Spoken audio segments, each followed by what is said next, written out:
Yeah. Hello. Hello. It's Chantrelle Lashae here with the Chantrelle Club. Hey, Facebook. Hey, YouTube. We are, oh, we'll be reading Think and Grow Rich today, chapter 10.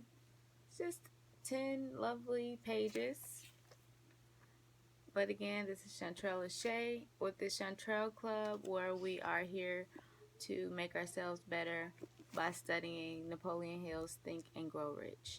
This is a place for dope minds only. This is not a place for entertainment. I'm not here to entertain. Just here to grow, and hopefully anybody who wants to grow with me can do the same. We'll be reading chapter 10. If you don't have the book, there is a link in the description as well as on the website chantrellashade.com to follow along. And it is 9:59, so we'll get started in just 1 minute. I hope everybody had a lovely Tuesday, a lovely hump day eve. Let's go ahead and get started. All right, again, this is the Chantrelle Club. I am the one and only Chantrelle Lashae. We'll be reading chapter 10 of Napoleon Hill's Think and Grow Rich. Let's get started. All right. Chapter 10, Power of the Mastermind. The driving force, the ninth step toward riches. Power is essential for success in the accumulation of money. Plans are inert and useless without sufficient power to translate them into action. This chapter will describe the method by which an individual may attain and apply power. Power may be defined as organized and intelligently directed knowledge. Power, as the term is here used, refers to organized effort, sufficient to enable an individual to transmute desire into its monetary equivalent. Organized effort is produced through the coordination of effort of two or more people who work toward a definite end in a spirit of harmony. Power is required for the accumulation of money. Power is necessary for the retention of money after it has been accumulated. Let us ascertain how power may be acquired.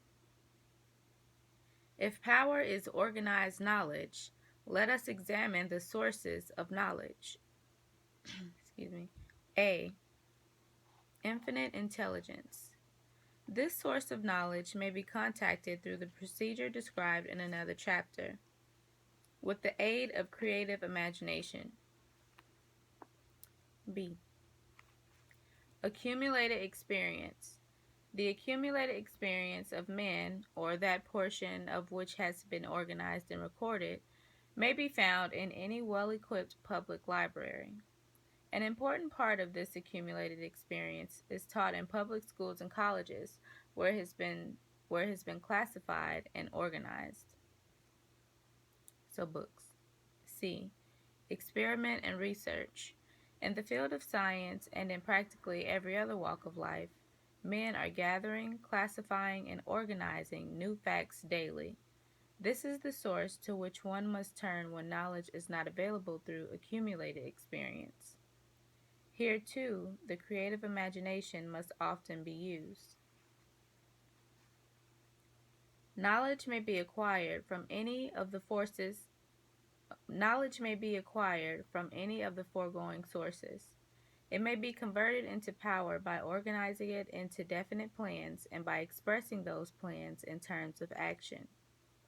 Examination of the three major sources of knowledge will readily disclose the difficulty an individual would have if he depended upon his efforts alone in assembling knowledge and expressing it through definite plans in terms of action.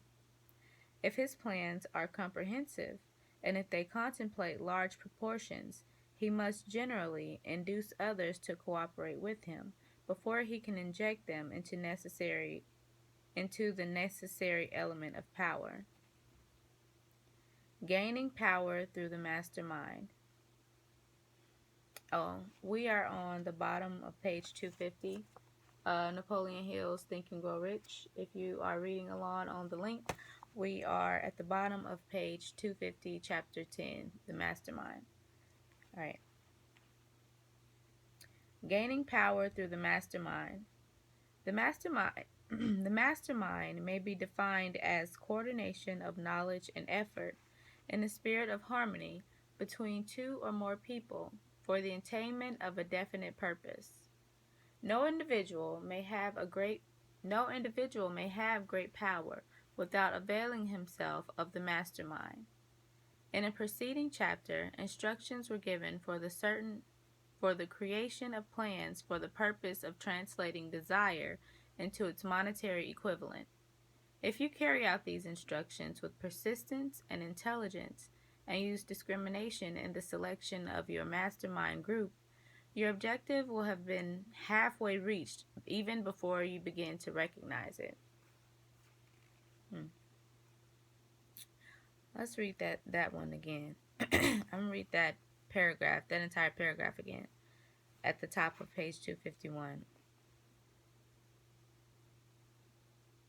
No individual may have great power without availing himself of the mastermind.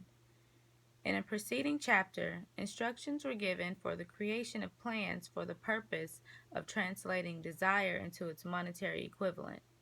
If you carry out these instructions with persistence and intelligence and use discrimination and the selection of your mastermind group, your objective would have been halfway reached even before you begin to recognize it.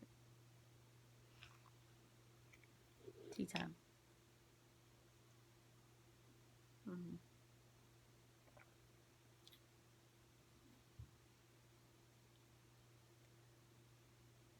So you may better understand the intangible. Oh boy, I don't remember that one. Okay. So you may better understand the intangible possibilities of power available to you through a properly chosen mastermind group. We will here explain the two characteristics of the mastermind principle, one of which is economic in nature and other psychic. The economic feature is obvious. Economic advantages may be created by any person who surrounds himself with the advice, counsel, and personal cooperation of a group of men who are willing to lend him wholehearted aid in the spirit of perfect harmony. That was a little choppy.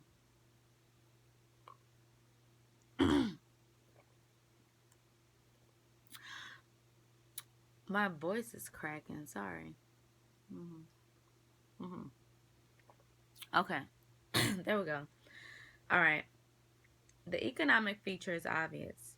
Economic advantages may be created by any person who surrounds himself with the advice, counsel, and personal cooperation of a group of men who are willing to lend him wholehearted aid in a spirit of perfect harmony. This form of cooperative alliance has been the basis of nearly every great fortune. Your understanding of this great truth may definitely determine your financial status. The psychic phase of the mastermind principle is much more abstract, much more difficult to comprehend, because it has reference to the spiritual forces with which the human race as a whole is not well acquainted. Let's read that one more time. The psychic phase of the mastermind principle is much more abstract, much more difficult to comprehend, because it has reference to the spiritual forces with which the human race as a whole is not well acquainted. You may catch a significant suggestion from this statement. No two minds ever come together without thereby creating a third invisible and tangible force which may be likened to a third mind. Keep in mind the fact that there are only two known elements in the whole universe: energy and matter. It is a well-known fact that energy may be broken down into units of molecules, atoms, and electrons. There are units of matter which may be isolated, separated, and analyzed. Likewise, there are units of energy. The human mind is a form of energy, a part of it being spiritual in nature. When the minds of two people are coordinated in a spirit of harmony, the spiritual units of energy of each mind form an affinity which constitutes the psychic phase of the mastermind. The mastermind principle, or rather the economic feature of it, was first called to my attention by Andrew Carnegie over 25 years ago. Discovery of this principle was responsible for the choice of my life's work. Mr. Carnegie's mastermind group consisted of a staff of approximately 50 men with whom he surrounded himself for the definite purpose of manufacturing and marketing steel. He attributed his entire fortune of the power he accumulated through this mastermind. Analyze the record of any man who has accumulated a great fortune, and many of those who have accumulated modest fortunes, and you will find that they have either consciously or unconsciously employed the mastermind principle. Great power can be accumulated through no other principle. Energy is nature's universal set of building blocks, out of which she constructs every material thing in the universe, including man, and every form of animal and vegetable life. Through a process which only nature completely understands, she translates energy into matter. Nature's building blocks are available to man, and the energy involved in thinking. Let me read that again. Nature's building blocks are available to man, and the energy involved in thinking.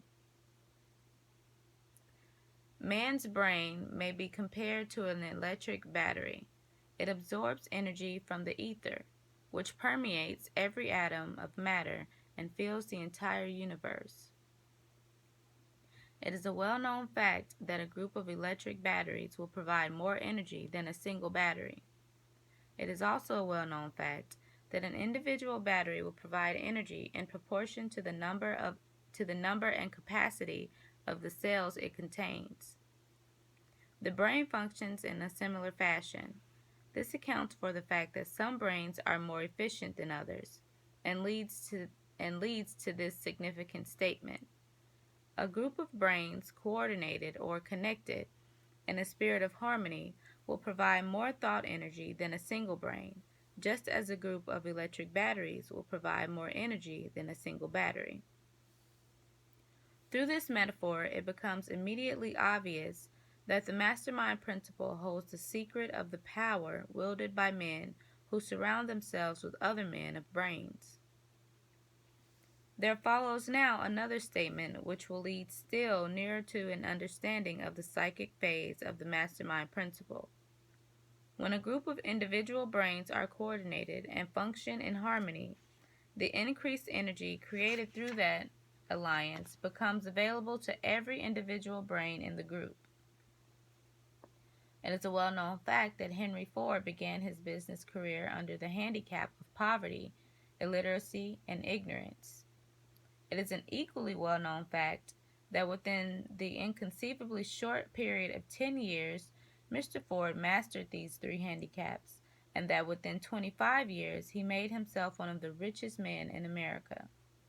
Connect with this fact the additional knowledge that Mr. Ford's most rapid strides became noticeable from the time he became a personal friend of Thomas A. Edison, and you will begin to understand what the influence of one mind upon another can accomplish.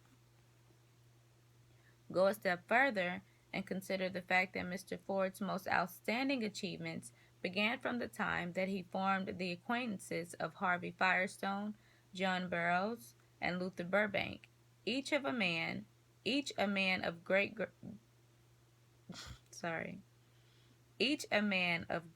brain capacity, and you will have further evidence that power may be produced through friendly alliance of minds. There is little, if any, doubt that Henry Ford is one of the best informed men in the business and industrial world. The question of his wealth needs no discussion. Analyze Mr. Ford's intimate personal friends, some of whom have already been mentioned, and you will be prepared to understand the following statement. Men take on the nature and the habits and the power of thought of those whom they associate in spirit of sympathy and harmony. Men take on the nature and the habits and the power of thought of those with whom they associate in a spirit of sympathy and harmony.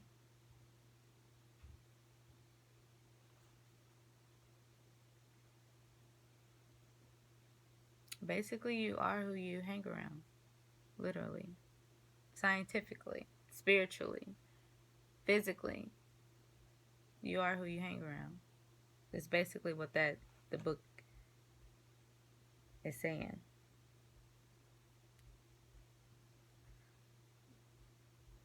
Henry Ford whipped poverty, illiteracy, and ignorance by allying himself with great minds whose vibrations of thought he absorbed into his own mind.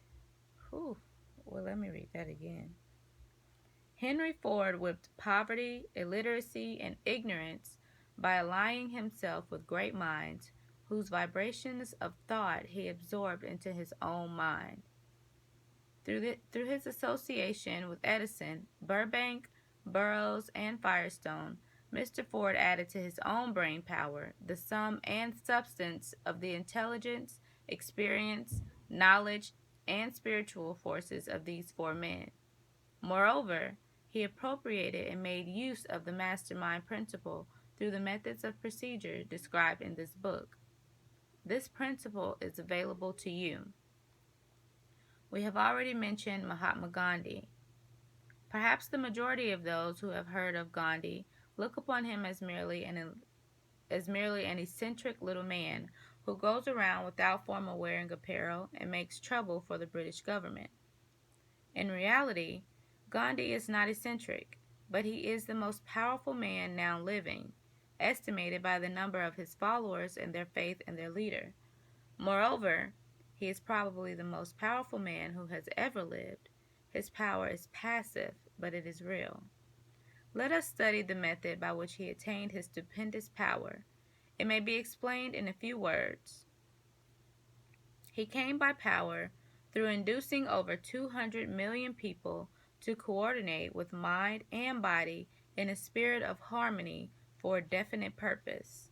In brief, Gandhi has accomplished a miracle for it is a miracle when 200 million people can be induced, not forced, to cooperate in a spirit of harmony for a limitless time.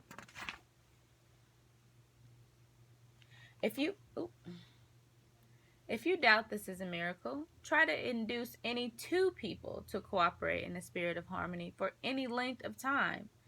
Every man who manages a business knows what a difficult matter it is to get employees to work together in a spirit even remotely resembling harmony. The list of chief sources from which power may be attained is, as if you have seen, headed by infinite intelligence. When two or more people coordinate in a spirit of harmony and work toward a definite objective, they place themselves in position through that alliance to absorb power directly from the great universal storehouse of infinite intelligence. This is the greatest of all sources of power. It is the source to which the genius turns. It is the source to which the genius turns. It is the source to which every great leader turns, whether he may be conscious of the fact or not. The other two major sources from which the knowledge necessary for the accumulation of power may be obtained are no more reliable than the five senses of men. The senses are not always reliable. Infinite intelligence does not err. In subsequent chapters, The methods by which infinite intelligence may be most readily contacted will be adequately described. Let's read that again. In subsequent chapters, the methods by which infinite intelligence may be most readily contacted will be adequately described. I'm ready for that chapter. This is not a course on religion. No fundamental principle described in this book should be interpreted as being intended to interfere either directly or indirectly with any man's religious habits. This book has been confined exclusively to instructing the reader how to transmute a definite purpose of desire for money into its monetary equivalent. Read, think, and meditate as you read. Soon the entire subject will unfold and you will see it in perspective. You are now seeing the detail of the individual chapters. Money is as shy and elusive as the old-time maiden. It must be wooed and won by methods not unlike those used by the determined lover in pursuit of a girl of his choice. Oof, let me read that one more time. I love how they did that. Money is as shy and elusive as the old-time maiden. It must be wooed and won by methods not unlike those used by a determined lover in pursuit of the girl of his choice. And coincidental as it is, the power used in the wooing of money is not greatly different than that used in the wooing of a maiden. That power, when successfully used in the pursuit of money, must be mixed with faith. It must be mixed with desire. It must be mixed with persistence. It must be applied through a plan, and that plan must be set into action. When money comes in quantities known as the big money, it flows to the one who accumulates it as easily as water flows downhill. There exists a great unseen stream of power which may be compared to a river, except that one side flows in one direction, carrying all who get into the side of the stream onward and upward to wealth, and the other side flows in the opposite direction, carrying all who are unfortunate enough to get into it and not able to extricate themselves from it downward to misery and poverty. Every man who has accumulated a great fortune has recognized the existence of this stream of life. It consists of one's thinking process. The positive emotions of thought form the side of the stream which carries one to fortune. The negative emotions form the side which carries one down to poverty. This carries a thought of stupendous importance to the person who is following this book with the object of accumulating a fortune. If you are on the side of the stream of power which leads to poverty, this may serve as an oar, by which you may propel yourself over into the other side of the stream. It can serve you only through application and use. Merely reading and passing judgment only, either one way or another, will in no way benefit you. Some people undergo the experience of alternating between the positive and negative sides of the stream, being at times on the positive side and at times on the negative side. The Wall Street crash of 29 swept millions of people from the positive to the negative side of the stream. These millions are struggling, some of them in desperation and fear, to get back to the positive side of the stream. This book was written especially for those millions. Poverty and riches often change places. The crash taught the world this truth, although the world will not long remember the lesson. Poverty may, and generally does, voluntarily take the place of riches. When riches take the place of poverty, the change is usually brought about through well-conceived and carefully executed plans. Poverty needs no plan.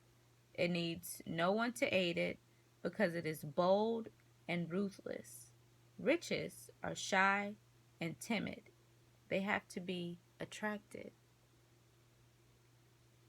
Anybody can wish for riches, and most people do, but only a few know that a definite plan plus a burning desire for wealth are the only dependable means of accumulating wealth. The end. That was all of chapter 10. It was short and sweet and straight to the point. And the reason that I'm doing this online club is it's my own version of a mastermind. It's open to the public. I know that it's said to be a little bit discriminative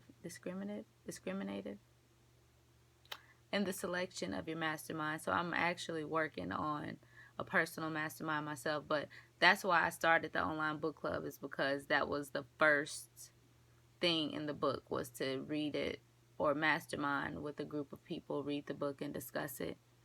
So that's what I'm doing. But that was a great chapter. It makes you a lot more aware. It makes me a lot more aware, I should say. I hope you enjoyed that session. If you missed it, you can always watch it again, Facebook as well as YouTube, as well as Chantrelle Lashae. It's an early night. I'm excited about that. It's only 10:24. We are all done with chapter 10 of Napoleon Hill's Think and Grow Rich. I will be here next Tuesday, same time, maybe the same place, where we'll be reading chapter 11, and that is called The Mystery of Sex Transmutation. This is a very deep chapter, and I hope that a lot of people read it before we come on here, and I might advertise that a little more, maybe, because I would love to have a discussion, because this chapter is extremely deep. But I'm going to get off of here. You guys enjoy your night. Thanks to all who joined in, who watched, and who will be watching in the future. May my life be a blessing to you, and may you witness my growth. And may I witness your growth. May we grow together and spread the word of Think and Grow Rich by Napoleon Hill and help grow others' lives. Because just imagine a world where everyone is rich. Just really imagine that. Where everyone is. Imagine the new heights that the earth as a whole could go to if everyone we conquered that one thing, that financial thing is conquered. Now we can do just amazing things. I don't know, my mind just runs crazy when I think of a world where everyone is financially wealthy, because it leaves room for real stuff to happen, real greatness, real like new dimensions. I don't know.